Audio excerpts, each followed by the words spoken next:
বহুল আলোচিত 111-এর বিতর্কিত দুই সেনা কর্মকর্তা মাসুদউদ্দিন চৌধুরী ও শেখ মামুন খালেদ গ্রেপ্তারের পর ভিন্ন দুই মামলায় রিমান্ডে রয়েছেন।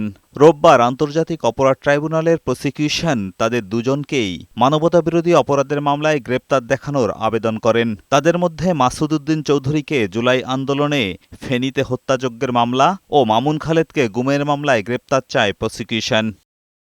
প্রসিকিউশনের আবেদনের পর ট্রাইব্যুনাল ২ সাবেক এই দুই সেনা কর্মকর্তাকে ৭ এপ্রিল হাজির করার নির্দেশ দেন।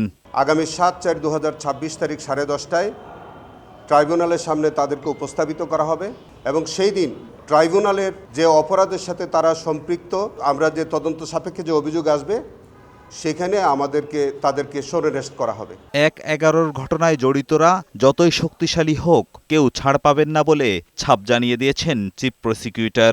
১/১১ থেকে শুরু করে বিগত সরকারের আমল পর্যন্ত যত মানবতা বিরোধী অপরাধ তারা করেছে সবগুলোই আমরা তদন্তের মাধ্যমে আমরা উদ্ঘাটন করার চেষ্টা করব এবং তাদেরকে বিচারের সম্মুখীন করব ইনশাআল্লাহ। এদিকে যাত্রাবাড়িতে ইমাম হাসান তামিম হত্যা মামলার সূচনা বক্তব্য ও সাক্ষ্য গ্রহণ শুরু হয়েছে।